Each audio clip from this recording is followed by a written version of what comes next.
Hey, good morning there, sweet peas. Basic prepper mom Myra. So, I have sorry, I look horrible. I have bags under my eyes. I was up till about 2:30 this morning, and then had to get up and go to work. So I have not had a lot of sleep. We were helping a evacuee from the fires that we have out here from the Crozier fire, in El Dorado County. And, the funny thing is that she is a sister of one of my friends that I've known for like 35 years. And he was in Ohio with his family, hunkering down in a bathroom from the tornadoes that were coming through, calling me to help his sister out here because she had got her horses off the property, but she needed help getting her extra truck off the property, and her chickens and her quail. So I said, okay. Her friends, because she didn't get off work until 9:30 last night, and then she lives probably about 45 minutes to an hour away from us. So it was a long trek out there. But she had called all of her friends out here, and they were like, yeah, that's too late. I go to bed early. I can't do that. I can't help you out. And I thought, what in the world is wrong with you people, first of all? We have a fire coming through. We have evacuees. We have things that, people need help with. People need help getting their stuff out and their animals and resources. And you're not going to give them the time of day, basically. I was a little shocked, to be quite honest. We have an emergency, and the people that live here know that it was just, to me, I couldn't believe it. So she had to have her brother in Ohio call me out here to help her.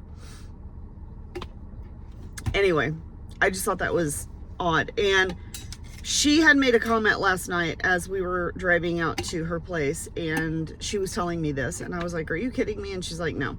She said, you really, truly know who your friends are and the people that you can count on when an emergency arises, when something like this happens. You really, really know who your true friends are. And that was a very, very profound and important statement, because that is the truth. If you have ever been in an emergency situation where you've had to call people up and say, hey, I need help for whatever reason, like a true emergency situation, you're going to find out really quick who your friends are and who they aren't. And even the ones that you think are your really good friends are probably going to fail you, which is really sad to say. And the ones that maybe you barely know, or we're acquaintances, whatever, those are probably going to be the ones that will step up and actually do something. So in these types of situations, you really figure out who your community is and who you can count on. And I think it's a great test, to be quite honest. Not that I want everybody to go through a natural disaster or an emergency, or pretend there's an emergency just to find out who you can count on. But I think you should really, really think about it. Have conversations with people. Have conversations with people that are your friends, and pose different scenarios to them. Say, okay, if it was 1 o'clock in the morning and I was broke down on the side of the road and I called you, would you just get up and come out? Now, you're probably not going to get a straight answer from that, because it's really easy to go, oh yeah, I totally would, when you're thinking about it and not in that situation, because it sounds good, right? It makes you sound like a good person. That's what you're going to do. But if they go, well, kind of depends on, there's your answer right there. Yeah, I guess I would. There's your answer right there. Or if they flat out say, no, if it's too late, I'm not doing that. You need to make sure that you are 100% for sure that you know who your community is and that you can count on them. And if you have those people in your community, do things to build those relationships. Do things to foster those relationships. And if your community that you have is failing you for whatever reason, then it's definitely time to find a new community. Don't just keep fostering those relationships. Don't just keep doing the same thing over and over again, hoping that maybe they'll come around, hoping that maybe they will get a clue, get a heart, whatever the situation is. If somebody at this point in time is not willing to step up for you and do whatever it takes to help you out, probably not the people that you want to have in your community to count on or to think that you can count on when the crap hits the fan. So now is a really great time to look at your community, because I know a lot of people are like, oh no, I've got friends, I've got a community around me, I've got people around me, we could totally do this, I can do this, this person's going to do that, this person's going to do this, it's going to be amazing. You might be surprised as to, if an emergency arises, how those people are going to react and what they're actually going to do or not do. The people I have around me that I know I can count on, and I know that I can call and they'd be there, just kind of trying to think here, are pretty solid, to be honest. There are probably a few people out there who I'm not really super close to, but I know them, that I know that I would not call them in an emergency. And those people are okay to have in your lives. I'm not saying to kick everybody out of your life. Those people are okay to have in your life for whatever reason. They serve a purpose. And whatever that purpose is to you and your family, that's up to you. But those solid communities where you need to really, really intertwine, you really, really need to kind of hold tight to, those are the people that you need to start kind of weeding out. I had done a video a while back of your different stages of friends or your different circle. And another YouTuber actually did this as well. And I thought that's a really good way to put it.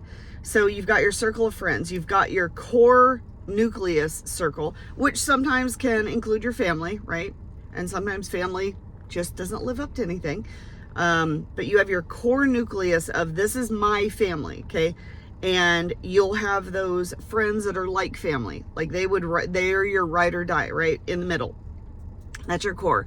And then on the outside of that, you've got your really, really, really close friends that, yes, you can count on 100%. Absolutely.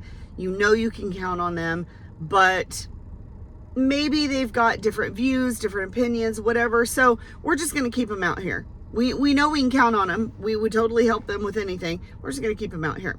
And then you have your outer circle of friends or community that you probably can't count on them 100% in an emergency, but they're fun to go out with, go to the movies, go to dinner, hang out with for a while. If you need something when it's convenient for them, like, during the day, during these hours, they're going to be there for you. Yeah, they'll be there for you. They support you. They're there to support you, but in an emergency situation, probably not your go-to people. So you've got these levels of people, and that's what we need to look at for our community.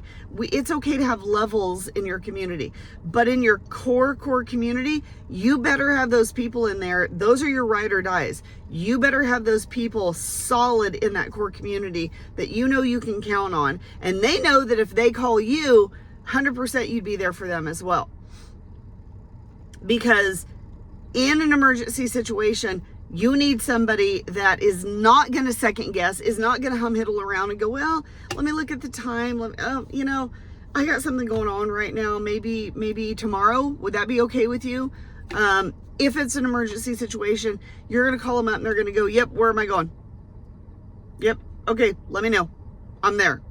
Those are the people that you need in your community, but you do need those 3 levels of people in your community and in your friend area, because they all do serve a purpose and they all are for specific things. But just know in the back of your mind that these core people right here, that's what you have to focus on as far as building that community. And once you have that core friend circle, family circle, that core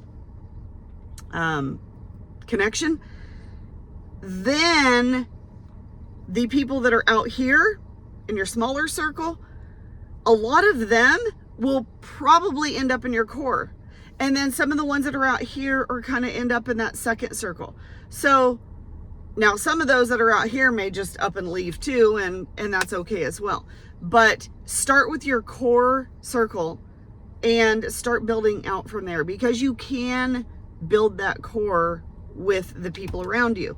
Some are going to fit, some are not. But now is a really great time to do that. I'm going to put my 2 cents in here because that's about all it's worth. I'm going to get political here. So if you don't want to hear political stuff, go ahead and stop it right now. I'll give you a moment.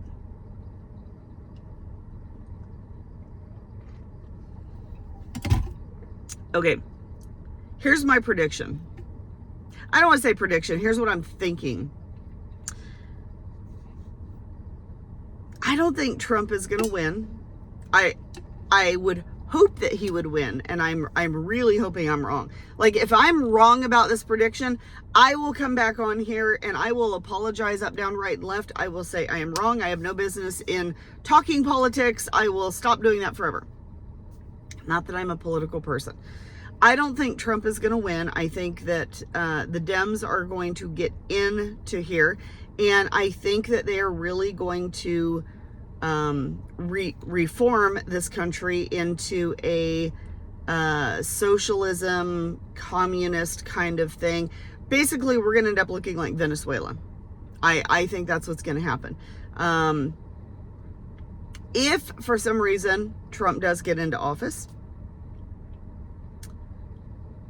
I think it'll be better, but please don't mistake me in thinking that I am the biggest Trump fan or I am the biggest whatever fan. I'm not a fan of politics at all.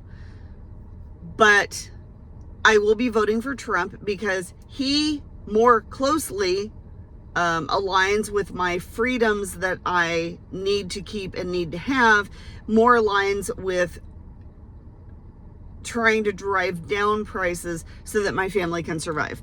And that's all I'm looking for. I'm looking for someone who will allow my family to survive and be able to function, be able to live more than the other person. And that's basically the way I look at it. I don't care what side they're on. If there was a Dem that was in office that had those aligned values and morals and stuff, then I'd vote for them. I don't care. I will vote because I feel that it is my duty and it's my right to do so. So I'm going to vote. But I don't believe that he is going to I don't believe that the powers that be are going to allow him to be in office. Having said that, I don't think that he is the end all be all if he does get into office. And I do think that if you're a politician, you're a politician. And you're not really running anything. It's the deep state that's running stuff, and there's a whole bunch more darker stuff going on. But that's just my opinion. That is my opinion. So ultimately, what I'm saying is that continue to stock, store, and prepare. Continue to look at your defense and your security, and your food and your medication. That's what you need to do. Because if, in fact, that does happen, there's all these talk about civil war. Is it going to send us into another civil war? Probably, but not in the way that, like, the original Civil War. Like, it's going to look a lot different. But I definitely think that if the Dems get into office, it's going to jack our prices up even more. It's going to cause a supply chain shortage. We're literally going to look like Venezuela. It might not be immediate or right away, but I would say within the next year or within the first year of them taking over in office, within the first 6 months of them taking over in office, I think we're going to see a drastic issue. That's just my opinion. All right. That's what I have to talk about today. Keep strengthening your communities because that is what you have to work on. Hope you guys have a wonderful, amazing day. Once again, if you have any questions or comments, please feel free to reach out. I hope you guys have a great day, and we'll talk to you later.